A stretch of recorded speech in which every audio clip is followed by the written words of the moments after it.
नमस्कार, खबरां दे इस बुलेटिन विच तुहाडा स्वागत है। मैं हां रचना सेवक। पहला पेश ने चोणवीआं खबरां। प्रधानमंत्री नरेंद्र मोदी ने अज नवी दिल्ली विखे पहले आलमी बोधी सम्मेलन का कीता उद्घाटन। संबोधन दौरान प्रधानमंत्री ने कहा, भारत ने दुनिया नूं युद्ध नहीं बुद्ध दिते ने। भारत अते कैनेडा ने रखिया सहयोग लई सहमति जताई।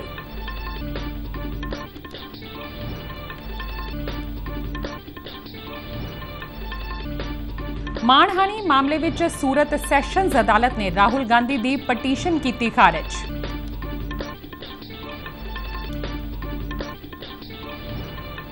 जलंधर लोक सभा हल्के की जिमनी चोण लई नामजदगी पत्र दाखल करन दा अज आखिरी दिन। ते हुण खबरां विस्तार नाल। प्रधानमंत्री नरेंद्र मोदी ने नवी दिल्ली विखे पहले आलमी बोधी सम्मेलन का उद्घाटन किया। समागम नूं संबोधन करदिआं प्रधानमंत्री ने कहा कि भारत कोल दुनिया की भलाई का संकल्प है। उन्होंने कहा कि विश्व नूं सुखी बनाउण लई समग्रता का मंत्र ही इक्को एक राह है। प्रधानमंत्री ने कहा कि हरेक राष्ट्र की तरजीह अपने देश के नाल-नाल दुनिया के हित लई भी होनी चाहिए है। रूस और यूक्रेन दरमियान जंग कारण पैदा हुई स्थितियों का जिक्र करदिआं उन्होंने कहा कि दुनिया आर्थिक अस्थिरता के दौर विचों गुजर रही है। प्रधानमंत्री ने होरनां आलमी समस्यावां का जिक्र करदिआं ग्लेशियरां दे पिघलन और जानवरां दीआं अलोप हो रही प्रजातियां ते चिंता जताई। उन्होंने कहा कि आधुनिक दुनिया की हर समस्या का हल भगवान बुद्ध के उपदेश विच है। उन्होंने कहा कि भारत ने दुनिया नूं युद्ध नहीं बुद्ध दिते ने। वर्तमान चुनौतियों को हम किस तरह से हैंडल करते हैं, इस पर चर्चा अपने आप में न केवल प्रासंगिक है बल्कि विश्व के लिए इसमें उम्मीद की किरण भी समाहित है। हमें याद रखना है कि समस्याओं से समाधान की यात्रा ही बुद्ध की यात्रा है। बुद्ध ने महल, राजसी ठाठ बाट उसे इसलिए छोड़ा था क्योंकि उनके लिए उपलब्ध सब सुख सुविधाओं के बाद भी दूसरों के जीवन में दुख था। यदि हमें विश्व को सुखी बनाना है तो स्व से निकलकर संसार, संकुचित सोच को त्याग कर समग्रता का ये बुद्ध मंत्र ही एकमात्र रास्ता है। एप्पल कंपनी के सीईओ टिम कुक ने नवी दिल्ली विखे प्रधानमंत्री नरेंद्र मोदी नाल मुलाकात की। एक ट्वीट विच टिम कुक ने प्रधानमंत्री नरेंद्र मोदी का निघे स्वागत लई धन्नवाद किया। उन्होंने कहा कि एप्पल टैक्नोलॉजी के हाँ पक्षी प्रभाव के मामले विच प्रधानमंत्री के विजन नूं साझा करदा है। प्रधानमंत्री ने टिम कुक के ट्वीट का जवाब दिंदिआं कहा कि उन्हां नूं वख-वख मुद्दिआं ते विचार वटांदरा करके बेहद खुशी महसूस हुई। भारत ते कैनेडा ने रखिया भाईवाली लई काम करन ते सहमति जताई है। रखिया मंत्री राजनाथ सिंह ने कैनेडियाई हम अहुदा अनीता आनंद नाल गलबात करदिआं हिंद प्रशांत खेतर विच कैनेडियन नौसेना की वधदी मौजूदगी का स्वागत किया। दोहां आगुआं ने दुवल्ले रखिया संबंधां नूं विकसित करन संबंधी वख-वख पहलुआं ते गलबात की। उन्हां संयुक्त राष्ट्र दीआं शांति सेनावां विच भाईवाली दी रखिया सहयोग संबंधी वख-वख खेतरां नाल संबंधित मुद्दिआं ते भी गलबात की। रखिया मंत्री ने कैनेडियाई हमौदा नूं भारत विच रखिया निर्माण टिकाणे वजों सरमाएकारी की पेशकश की। कैनेडियाई रखिया मंत्री ने हिंद प्रशांत खेतर लई कैनेडा की रणनीति बारे दस्सिया। राष्ट्रपति द्रौपदी मुर्मू ने शिमला की हिमाचल प्रदेश यूनीवर्सिटी की 26वीं कॉन्वोकेशन दौरान कल विद्यार्थियों को मैडल और डिग्रियां प्रदान कीतियां। हिमाचल दौरे के दूजे दिन कॉन्वोकेशन को संबोधन करदिआं राष्ट्रपति ने कहा कि विद्यार्थियों ने विद्यक खेत्र में मुकाम हासिल करके सूबे और देश को माण दिवाया है। राष्ट्रपति ने गोल्ड मैडल हासिल करने वाली विद्यार्थियों की शलाघा करदिआं कहा कि सिक्ख्या के खेत्र में उन्हां वल्लों कीतियां गईयां प्राप्तियां ते सानूं सारिआं नूं माण है। उन्होंने राष्ट्र निर्माण में विद्यार्थियों वध चढ़ के हिस्सा पाउण दा सद्दा दिता। संविधान में कहा गया है कि ये हर नागरिकों का मूल कर्तव्य है कि वो वैज्ञानिक दृष्टिकोण यानी साइंटिफिक टेम्पर, मानववाद यानी ह्यूमनिज्म और ज्ञानार्जन तथा सुधार की भावना यानी the spirit of inquiry and reform का विश्वास करें। आज सभी अपने लक्ष्यों की प्राप्ति के लिए जीवन के एक नए चरण में प्रवेश कर रहे हैं। इस दौरान राष्ट्रपति ने शिमला विच स्थित national academy of audit and accounts विच भारतीय ऑडिट अते लेखा सेवा दे ट्रेनी अधिकारियों नाल मुलाकात भी की।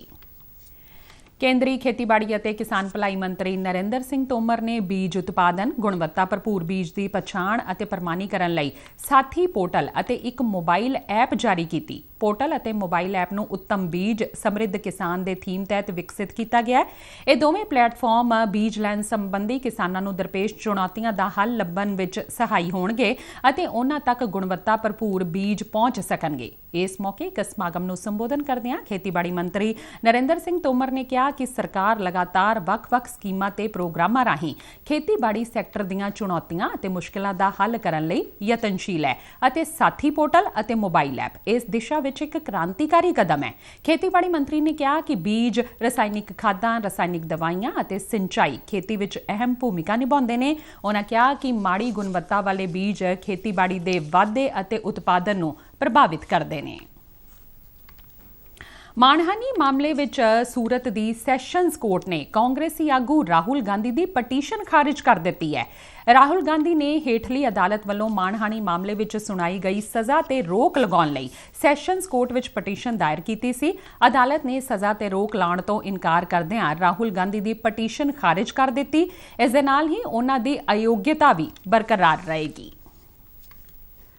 ਭਾਰਤ ਚੀਨ ਨੂੰ ਪਿੱਛੇ ਛੱਡ ਕੇ ਆਬਾਦੀ ਦੇ ਮਾਮਲੇ ਵਿੱਚ ਦੁਨੀਆ ਦਾ ਸਭ ਤੋਂ ਵੱਡਾ ਦੇਸ਼ ਬਣ ਗਿਆ ਹੈ। ਸੰਯੁਕਤ ਰਾਸ਼ਟਰ ਵੱਲੋਂ ਜਾਰੀ ਰਿਪੋਰਟ ਮੁਤਾਬਕ ਭਾਰਤ ਦੀ ਆਬਾਦੀ 1 ਅਰਬ 42 ਕਰੋੜ 86 ਲੱਖ ਤੋਂ ਪਾਰ ਹੋ ਗਈ ਹੈ, ਜਦ ਕਿ ਚੀਨ ਦੀ ਜਨਸੰਖਿਆ ਭਾਰਤ ਤੋਂ 29 ਲੱਖ ਘੱਟ ਹੈ। 34 ਕਰੋੜ ਦੀ ਆਬਾਦੀ ਨਾਲ ਅਮਰੀਕਾ ਤੀਜੇ ਸਥਾਨ ਤੇ ਹੈ। ਰਿਪੋਰਟ ਮੁਤਾਬਕ ਭਾਰਤ ਦੇ ਸੂਬਿਆਂ ਦੀ ਆਬਾਦੀ ਇੱਕ ਦੂਜੇ ਤੋਂ ਭਿੰਨ ਹੈ। ਪੰਜਾਬ ਅਤੇ ਕੇਰਲ ਵਿੱਚ ਬਜ਼ੁਰਗ ਆਬਾਦੀ ਵਧੇਰੇ ਹੈ ਅਤੇ ਬਿਹਾਰ ਤੇ ਉੱਤਰ ਪ੍ਰਦੇਸ਼ ਵਿੱਚ ਨੌਜਵਾਨ ਜਨਸੰਖਿਆ ਜ਼ਿਆਦਾ ਹੈ। ਸੰਯੁਕਤ ਰਾਸ਼ਟਰ ਦੇ ਅਨੁਮਾਨਾਂ ਮੁਤਾਬਕ ਭਾਰਤ ਦੀ ਜਨਸੰਖਿਆ ਅਗਲੇ 3 ਦਹਾਕਿਆਂ ਤੱਕ ਵਧਣ ਦੀ ਉਮੀਦ ਹੈ ਅਤੇ ਉਸ ਤੋਂ ਬਾਅਦ ਇਸ ਗਿਣਤੀ ਵਿੱਚ ਗਿਰਾਵਟ ਹੋ ਸਕਦੀ ਹੈ। ਦੇਸ਼ ਵਿੱਚ ਘਰੇਲੂ ਹਵਾਈ ਉਡਾਨਾਂ ਰਾਹੀਂ ਯਾਤਰੀਆਂ ਦੀ ਆਵਾਜਾਈ ਵਿੱਚ ਜਨਵਰੀ ਤੋਂ ਮਾਰਚ 2023 ਵਿੱਚ 51% ਵਾਧਾ ਦਰਜ ਕੀਤਾ ਗਿਆ ਹੈ। ਸ਼ਹਿਰੀ ਹਵਾਬਾਜ਼ੀ ਬਾਰੇ ਡਾਇਰੈਕਟੋਰੇਟ ਜਨਰਲ ਦੀ ਟ੍ਰੈਫਿਕ ਰਿਪੋਰਟ ਅਨੁਸਾਰ ਜਨਵਰੀ ਤੋਂ ਮਾਰਚ ਮਹੀਨੇ ਦੌਰਾਨ ਘਰੇਲੂ ਉਡਾਨਾਂ ਰਾਹੀਂ 3 ਕਰੋੜ 75 ਲੱਖ ਯਾਤਰੀਆਂ ਨੇ ਸਫ਼ਰ ਕੀਤਾ, ਜਦਕਿ ਪਿਛਲੇ ਵਰੇ ਇਸੇ ਮਿਆਦ ਦੌਰਾਨ ਇਹ ਗਿਣਤੀ 2 ਕਰੋੜ 47 ਲੱਖ ਸੀ। ਟ੍ਰੈਫਿਕ ਰਿਪੋਰਟ ਵਿੱਚ ਇਹ ਵੀ ਦੱਸਿਆ ਗਿਆ ਹੈ ਕਿ ਹਵਾਈ ਯਾਤਰੀਆਂ ਦੀ ਸ਼ਿਕਾਇਤ ਦਰ ਪਹਿਲਾਂ ਨਾਲੋਂ ਘੱਟ ਹੋਈ ਹੈ ਅਤੇ ਸ਼ਿਕਾਇਤਾਂ ਦਾ ਨਿਪਟਾਰਾ ਵਧਿਆ ਹੈ। ਮਾਰਚ ਮਹੀਨੇ ਦੌਰਾਨ 90% ਸ਼ਿਕਾਇਤਾਂ ਦਾ ਨਿਪਟਾਰਾ ਕੀਤਾ ਜਾ ਚੁੱਕਾ ਹੈ, ਜਦਕਿ ਮਾਰਚ 2019 ਵਿੱਚ ਇਹ ਗਿਣਤੀ 93% ਸੀ। ਇੱਕ ਸਮਾਂ ਸੀ ਜਦੋਂ ਭਾਰਤ ਦਵਾਈਆਂ ਅਤੇ ਵੈਕਸੀਨ ਲਈ ਵਿਦੇਸ਼ਾਂ ਤੇ ਖਾਸਕਰ ਪੱਛਮੀ ਮੁਲਕਾਂ ਤੇ ਨਿਰਭਰ ਕਰਦਾ ਸੀ। ਹੁਣ ਇਹ ਸਥਿਤੀ ਬਦਲ ਗਈ ਹੈ। ਕੋਰੋਨਾ ਮਹਾਮਾਰੀ ਦੌਰਾਨ ਜਦੋਂ ਸਾਰੀ ਦੁਨੀਆ ਮਦਦ ਦੀ ਮੁਹਤਾਜ ਸੀ, ਭਾਰਤੀ ਵਿਗਿਆਨੀਆਂ ਨੇ ਚੁਣੌਤੀ ਨੂੰ ਸਵੀਕਾਰ ਕੀਤਾ ਅਤੇ ਰਿਕਾਰਡ ਸਮੇਂ ਵਿੱਚ ਵੈਕਸੀਨ ਬਣਾ ਕੇ ਆਪਣੇ ਆਪ ਨੂੰ ਸਾਬਿਤ ਕੀਤਾ। ਇਸ ਤੋਂ ਅੱਗੇ ਦੀ ਭੂਮਿਕਾ ਵੈਕਸੀਨ ਨਿਰਮਾਤਾਵਾਂ ਨੇ ਨਿਭਾਈ ਅਤੇ ਭਾਰਤ ਵਿੱਚ ਸਮੇਂ ਸਿਰ ਵੈਕਸੀਨ ਨਿਰਮਾਣ ਨਾਲ ਟੀਕਾਕਰਨ ਮੁਹਿੰਮ ਨੂੰ ਅੱਗੇ ਵਧਾਇਆ। ਹੁਣ ਭਾਰਤ ਦੂਜੇ ਮੁਲਕਾਂ ਨੂੰ ਵੈਕਸੀਨ ਦੀ ਬਰਾਮਦ ਕਰ ਰਿਹਾ ਹੈ। 31 ਜਨਵਰੀ 2021 ਨੂੰ ਮਨ ਕੀ ਬਾਤ ਪ੍ਰੋਗਰਾਮ ਵਿੱਚ ਪ੍ਰਧਾਨ ਮੰਤਰੀ ਨਰਿੰਦਰ ਮੋਦੀ ਨੇ ਸਫਲ ਟੀਕਾਕਰਨ ਪ੍ਰੋਗਰਾਮ ਅਤੇ ਵੈਕਸੀਨ ਡਿਪਲੋਮੇਸੀ ਦੀ ਗੱਲ ਕੀਤੀ।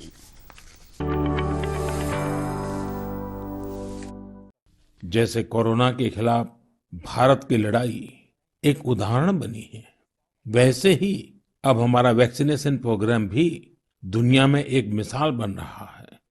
आज भारत दुनिया का सबसे बड़ा कोविड वैक्सीन प्रोग्राम चला रहा है। आप जानते हैं और भी ज्यादा गर्व की बात क्या है? हम सबसे बड़े वैक्सीन प्रोग्राम के साथ ही दुनिया में सबसे तेज गति से अपने नागरिकों का वैक्सीनेशन भी कर रहे हैं। ਜਲੰਧਰ ਲੋਕ ਸਭਾ ਹਲਕੇ ਦੀ ਜ਼ਿਮਣੀ ਚੋਣ ਲਈ ਨਾਮਜ਼ਦਗੀਆਂ ਦਾਖਲ ਕਰਨ ਦਾ ਅੱਜ ਆਖਰੀ ਦਿਨ ਹੈ। ਬੀਤੇ ਦਿਨ 4 ਉਮੀਦਵਾਰਾਂ ਵੱਲੋਂ ਨਾਮਜ਼ਦਗੀ ਪਰਚੇ ਦਾਖਲ ਕੀਤੇ ਗਏ। ਅਮਰੀਸ਼ ਕੁਮਾਰ ਅਤੇ ਰਾਜ ਕੁਮਾਰ ਨੇ ਆਜ਼ਾਦ ਉਮੀਦਵਾਰ, ਜਦਕਿ ਪਰਮਜੀਤ ਕੌਰ ਤੇਜੀ ਨੇ ਪੰਜਾਬ ਕਿਸਾਨ ਦਲ ਅਤੇ ਸੋਹਣ ਲਾਲ ਨੇ ਸ਼੍ਰੋਮਣੀ ਅਕਾਲੀ ਦਲ ਦੇ ਕਵਰਿੰਗ ਉਮੀਦਵਾਰ ਵਜੋਂ ਆਪੋ ਆਪਣੇ ਨਾਮਜ਼ਦਗੀ ਪਰਚੇ ਦਾਖਲ ਕੀਤੇ। 21 ਅਪ੍ਰੈਲ ਨੂੰ ਨਾਮਜ਼ਦਗੀ ਪਰਚਿਆਂ ਦੀ ਪੜਤਾਲ ਕੀਤੀ ਜਾਵੇਗੀ ਅਤੇ 24 ਅਪ੍ਰੈਲ ਦੁਪਹਿਰ 3 ਵਜੇ ਤੱਕ ਉਮੀਦਵਾਰ ਆਪਣੀਆਂ ਨਾਮਜ਼ਦਗੀਆਂ ਵਾਪਸ ਲੈ ਸਕਣਗੇ। ਇਸ ਜ਼ਿਮਣੀ ਚੋਣ ਲਈ ਵੋਟਿੰਗ 10 ਮਈ ਨੂੰ ਸਵੇਰੇ 8 ਵਜੇ ਤੋਂ ਸ਼ਾਮ 6 ਵਜੇ ਤੱਕ ਹੋਵੇਗੀ ਅਤੇ ਵੋਟਾਂ ਦੀ ਗਿਣਤੀ 13 ਮਈ ਨੂੰ ਕੀਤੀ ਜਾਵੇਗੀ। ਤੇ ਇਸ ਦੇ ਨਾਲ ਹੀ ਖਬਰਾਂ ਦਾ ਇਹ ਬੁਲੇਟਿਨ ਖਤਮ ਹੁੰਦਾ ਹੈ। इजाजत दिओ, नमस्कार।